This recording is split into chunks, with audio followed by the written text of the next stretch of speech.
Now let's work a basic CVP analysis example. Choco Corp manufactures boxes of chocolate candies. Last year, the company sold 7,000 units and earned income of $18,000. The company has the capacity to manufacture up to 10,000 boxes of candy per month. Its basic cost and profit information is summarized below. The selling price is $8 per box. The variable cost of production is $1.75, and the variable selling and administrative cost is 25 cents. Now, it is important to note that when you're doing profit planning, it doesn't really matter if a cost is a product cost or a period cost. You want to combine all variable cost into one amount, $2 per unit. The fixed cost is $24,000 per month. We can assume this is fixed overhead as well as fixed selling and administrative costs, and they are combined into one number totaling $24,000. What is the contribution margin per unit? Well, you know that is sales price minus variable cost, $8 minus $2 gives us $6 per unit. Now, you do need to know how to calculate this, but at this point in the course, you want to know what it means as well. What this tells a manager is that every unit sold contributes $6 toward covering total fixed costs. Once the break-even point is reached, each unit contributes $6 toward profit. Now, you can see why this is a meaningful number to managers. They know that when they sell one unit over break-even, profit will roughly be $6. If they sell 10 units above break-even, profit will be $60. What is the contribution margin ratio? The contribution margin ratio, you'll take the contribution margin divided by the sales. Here, per unit information is available, so that's what I'll use to look at this relationship. And we get 75%.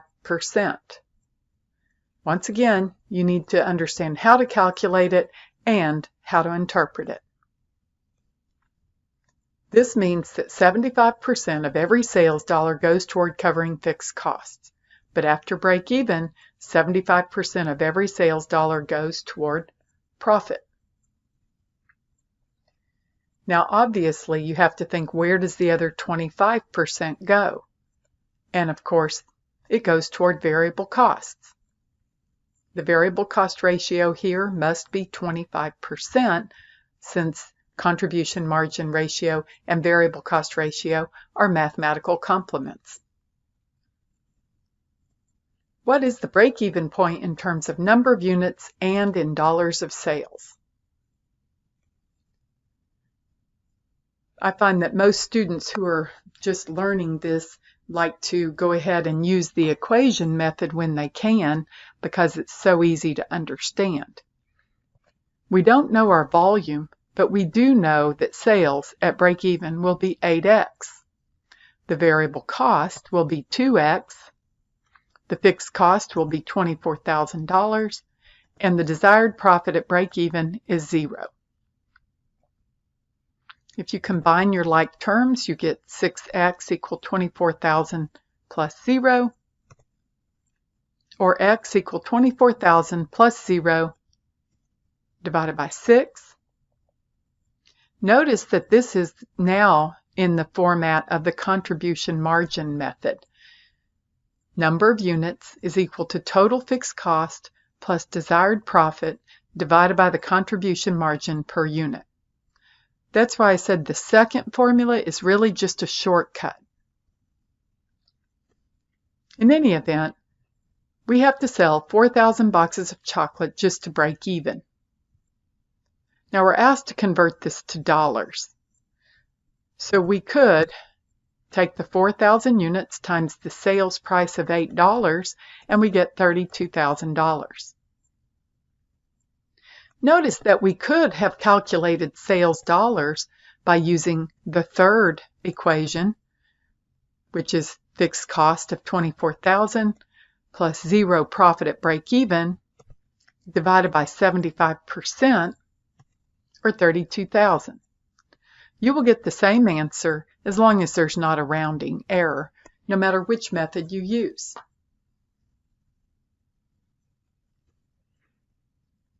If management estimates it could sell 5,000 boxes of chocolate next month, what is its safety margin expressed in units, dollars, and percentage?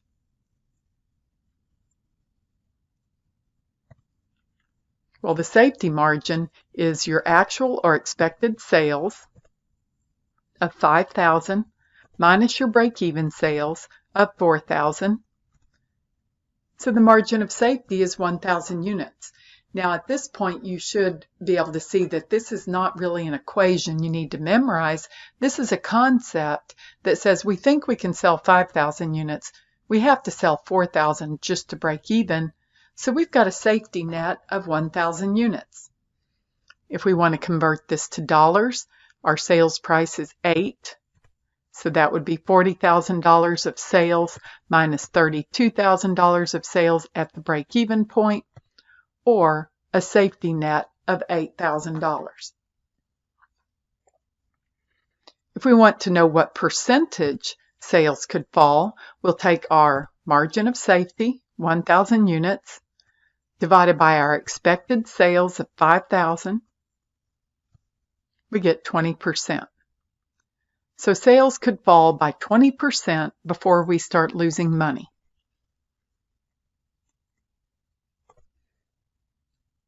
What is the necessary sales volume in number of units for Choco Corp to earn $12,000 in net income before tax? Well, we'll just plug into our equation method. 8x minus 2x, that's sales minus variable costs, minus fixed cost of $24,000. Now our desired profit is $12,000. 6x equals $36,000. X equals 6,000 units. Notice that this is 2,000 units above break even, and each one contributes $6 toward profit. So that's how we get our $12,000 of profit.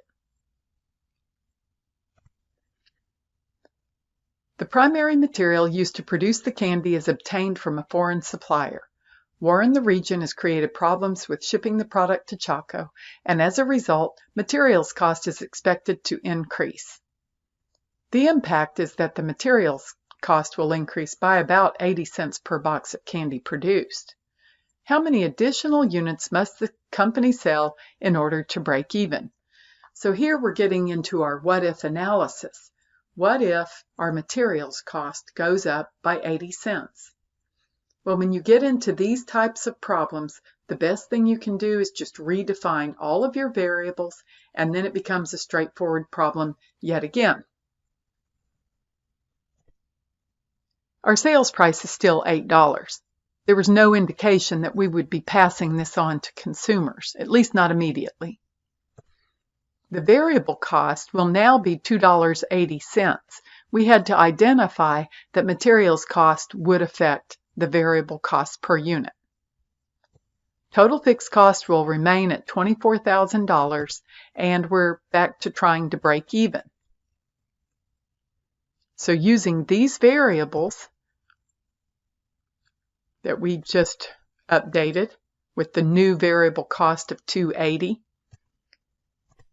8x minus 280x minus $24,000 equals 0. $5.20 times x equal $24,000, and x equal 4,615 units if you round. That means they have to sell an extra 615 units just to cover the higher direct material cost. Now, of course, they're hoping this will be a short-term increase, and perhaps they will never pass that on to their customers in terms of a price increase because they don't want to lose customers. But at least they know what they have to do to cover that themselves in the short run. Let's do a little more sensitivity analysis. It says consider the following based on the original information provided for Choco Corp. So we're going back to the idea of the sales price being 8, the variable cost of 2, the fixed cost of $24,000, and we believed we could sell 5,000 units. The marketing manager believes that an increase in advertising of $3,000 would increase expected sales by 1,000 units, that is, to 6,000 units. How would this affect the break-even point and profit?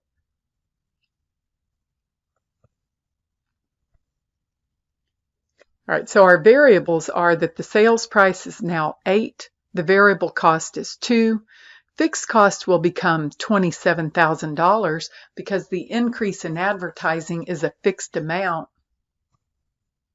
and sales volume will increase by 1,000 units. We'll look at each of these questions in turn. First, the break-even point. The higher sales volume will have no effect on the break-even point. We still have to sell the same number of units to break even. Now, it will affect the margin of safety, but not the break-even point. But the higher fixed cost will increase the break-even point. Now, we can think that out in our head because only one variable affected the break-even point.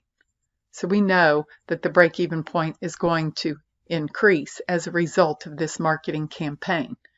But because we were given the numbers in this problem, we can prove it. 8x minus 2x minus 27,000 is equal to 0. We now have to sell 4,500 units instead of 4,000 with the increase in fixed costs. Now let's look at the effect on profit. The higher sales volume will increase profit, and the higher fixed costs will decrease profit. So what we have here is two variables that are changing, and they are having an opposite effect on income. One increases profit, and one decreases profit. When this happens, you won't be able to just think it out in your head. You will need numbers to work with, and there's several ways you can arrive at the answer. One way is to look at what difference will this make. In other words, do an incremental income statement.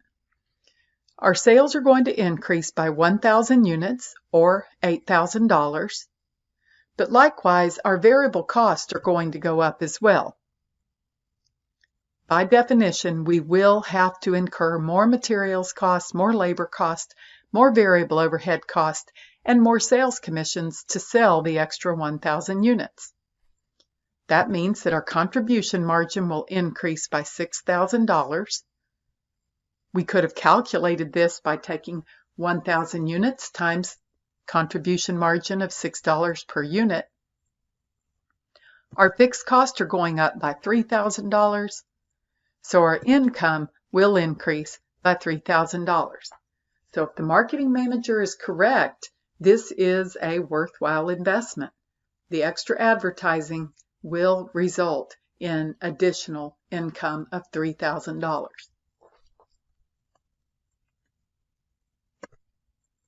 All right, that's the end of this example. You will certainly want to get plenty of practice with this concept. The differences in the problems vary widely, so be sure to get a lot of practice.